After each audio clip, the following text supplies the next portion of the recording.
अस्सलाम वालेकुम दोस्तों, आज की इस वीडियो में मैं जो automatic change over Thomson company का आपके सामने लेके आया हूँ, ये आपकी रोज़मर्रा ज़िंदगी में आपके बहुत काम आ सकता है। जैसा कि आप दोस्त जानते हैं कि हर घर में दो दो एनर्जी मीटर, दो से ज़्यादा एनर्जी मीटर भी होते हैं। अब यहाँ पर कुछ दोस्त ये कहते हैं कि हमारी एक लाइन चली जाए, एक साइड चली जाए, वॉपडा डिस्कनेक्ट हो जाए, तो हमारी दूसरी जो लाइन है वो ऑटोमेटिक कनेक्ट हो जानी चाहिए। तो उस सूरत में हम क्या करेंगे कि CTS का इस्तेमाल करेंगे। इसको दो सोर्स आप इनपुट दे सकते हैं और एक आउटपुट आप इससे ले सकते हैं। एक लाइन चली जाएगी तो दूसरी चल जाएगी, जब वो पहले वाली वापस आ जाएगी तो ये दोबारा उसके ऊपर वापस शिफ्ट हो जाएगा। आप तो जानते हैं कि जब वॉपडा की लाइट जाती है तो ऑन ग्रिड इन्वर्टर बंद हो जाते हैं। तो कुछ दोस्त ये चाहते हैं कि जैसे ही वॉपडा की लाइन जाए तो हमारा हाइब्रिड इन्वर्टर चलने लग जाए और जो ऑन ग्रिड है वो बंद हो जाए। तो उस सूरत में भी आप इसका इस्तेमाल कर सकते हैं। ये क्या करेगा कि एक पीवी स्ट्रिंग को मूव करके हाइब्रिड इन्वर्टर के ऊपर शिफ्ट कर देगा। उसका फ़ायदा ये होगा कि आपका हाइब्रिड इन्वर्टर सोलर पैनल के साथ काम करने लग जाएगा लाइट जाने की सूरत में।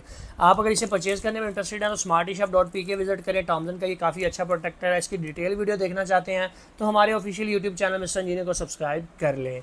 डिस्प्ले के ऊपर नंबर दिया गया, यहाँ पे कॉन्टैक्ट करके भी इसको अपने घर बैठे मंगवा सकते हैं।